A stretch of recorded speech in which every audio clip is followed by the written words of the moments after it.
Star Trek Enterprise, known in its first 2 seasons as just Enterprise, was not doing so well in the ratings by the end of the second season, so the decision was made to retool the show, adding Star Trek to the name, modifying the opening credits music, and switching to a season-long serialized episode format as opposed to a standalone format.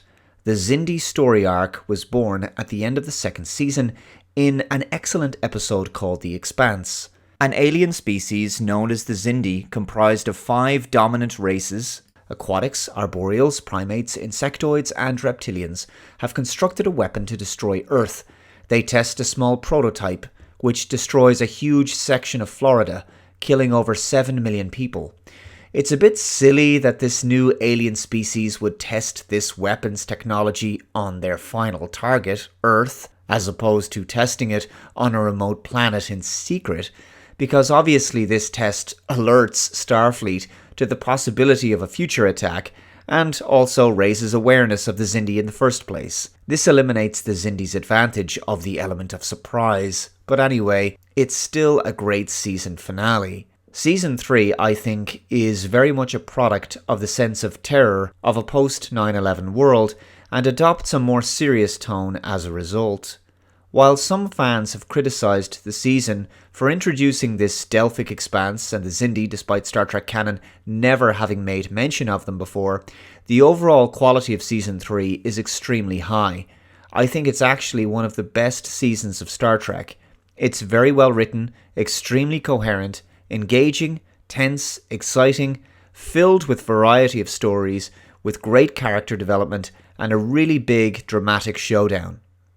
Archer and the Enterprise crew spend much of the first part of the season adapting to the chaotic nature of this Bermuda Triangle-like region of space, dealing with the bizarre effects of the anomalies created by mysterious giant spheres dotted throughout the Expanse, all the while trying desperately to track down some kind of a lead on the location of the Xindi and their final weapon. The Xindi have been informed by the Sphere Builders, a faction of the Temporal Cold War, that humans will one day destroy them. The Sphere Builders from the future merely wish to have the Xindi destroy humanity so that the United Federation of Planets is never formed, because the Federation is a future enemy of the Sphere Builders.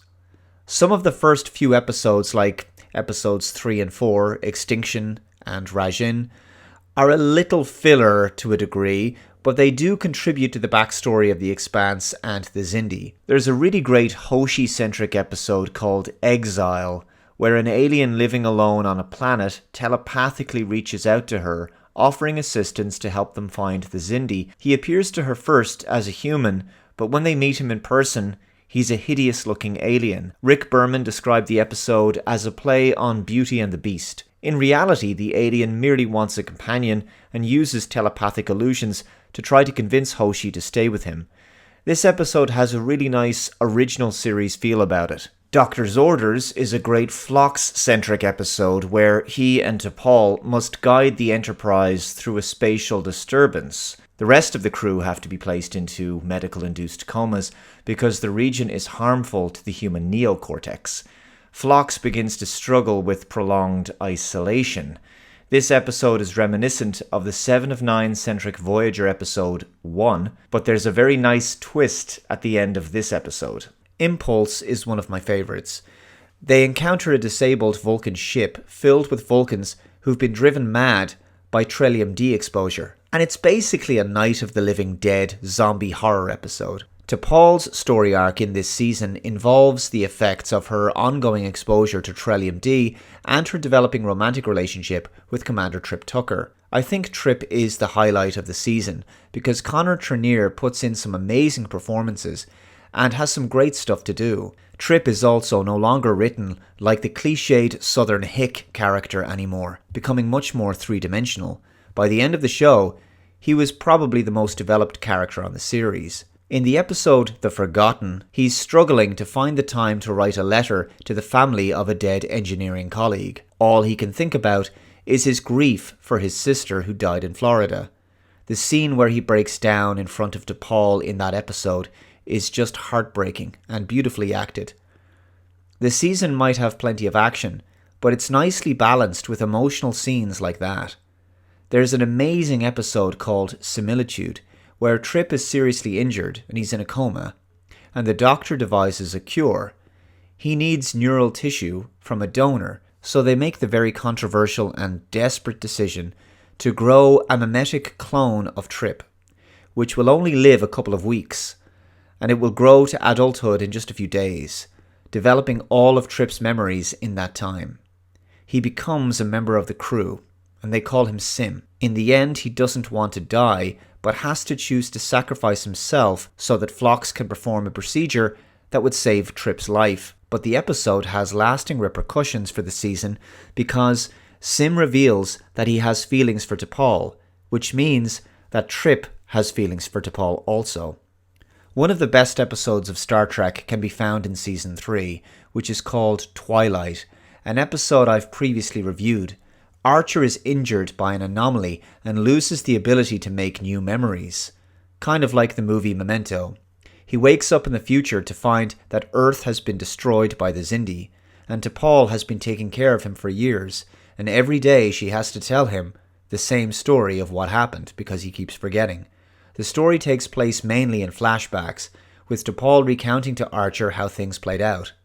I've already talked about this episode in depth, so I won't repeat myself, but it's very clever, and it really raises the stakes of the Xindi threat and sets up the second half of the season. Carpenter Street and North Star are another two of my favourites. Again, Season 3 has so many highlights and so much variety, but these two episodes in particular offer major visual and tonal departures from the rest of the show and provide much needed colour and a change of pace in terms of setting and format. Carpenter Street takes place in Detroit in the past, in 2003, with location shooting mostly taking place in Los Angeles, which doubles for Detroit in this episode. It's a contemporary, gritty urban setting, involving Xindi reptilians testing a bioweapon in the past, and Archer and T'Pol have to stop them.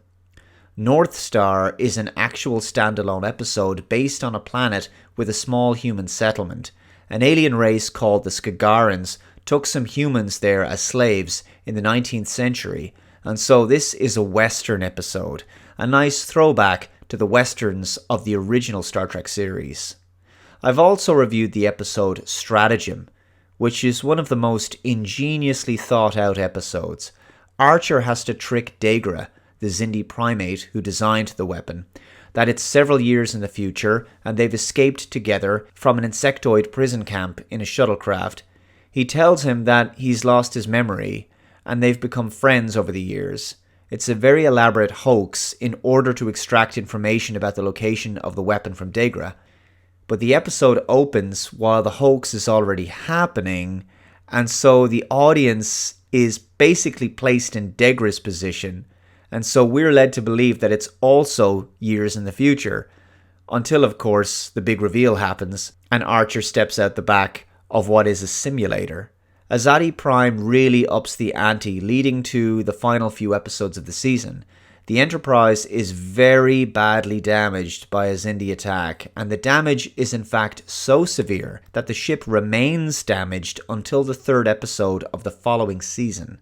The ship is a wreck, reminiscent of Voyager's Year of Hell, only this time there's no convenient time travel reset button. The next episode is called Damage, where Archer is forced to cross an ethical line and steal a warp coil from a friendly alien vessel. E Squared is another time travel story, somewhat reminiscent of the DS9 episode Children of Time. The Enterprise crew encounters another Enterprise in the Expanse filled with their future descendants, as well as the only surviving Enterprise crew member, an elderly T'Pol. This is because Enterprise was sent back in time when it went through a wormhole. T'Pol and Trip's son is in command of this future Enterprise, and both crews have to work together to get Enterprise back on track. The last three episodes, The Council, Countdown, and 0 Hour, serve as a dramatic final trilogy to the story arc of the Xindi, bringing the whole story to an explosive conclusion. Archer manages to convince the Xindi aquatics, arboreals, and primates that the sphere builders are deceiving them, and that humans are not the enemy. But the insectoids and reptilians are not convinced, and so a war between them ensues, with the weapon launched and heading straight for Earth. Archer has to sacrifice himself on the weapon in order to save the planet. But frustratingly, the season ends on a separate cliffhanger where Archer and the crew of the Enterprise are thrown back in time to the Second World War, where an alien race are working with the Nazis. This story would be concluded in Season 4's two-part premiere, Stormfront. Season 3 of Enterprise is an absolutely ideal season for a couple of binge-watching sessions. Once you've watched a few episodes in succession, you have to finish the season. It's very well structured and paced, the intricacies of the plot are extremely well thought out, and it's the season that made me fall in love with this show. It's also the perfect setup for the events of Season 4, which is arguably the best season of the show. And I have to say as well, the production standards of Enterprise have always been phenomenal, but this is especially the case in the third season. What I also really appreciate about Enterprise as a series is that they really did make a point for the audience to feel the weight of each and every death of an officer on the ship. Unlike modern Star Trek, where life has become cheap and death has become meaningless, in Season 3 of Enterprise, the loss of every crew member is felt. What's great about Season 3 as well is that although it's serialized, some of the episodes can be watched in isolation despite still serving the overall Xindi story arc, and the story also isn't a mystery box either. So you know what's at stake, you know who the villains are and what's going on. I always return to this season every few years, beginning with The Expanse from the end of Season 2, and I have very fond memories of watching Season 3 with my father. If you haven't watched this in a while, I highly recommend you give it another look. Anyway guys, that about does it for this video. Let me know your thoughts in the comments below. What do you think of Star Trek Enterprise Season 3? Thank you very much for watching, take care, and I'll see you in the next one. Bye bye. The Dave Cullen Show is made possible by you, my generous subscribers. If you'd like to support my work, head on over to my Subscribe star, linked below in the description box, and for a pledge of as little as $1 per month, you can help to keep the show going. I'm also doing one-to-one monthly subscriber chats. Thanks again. Take care.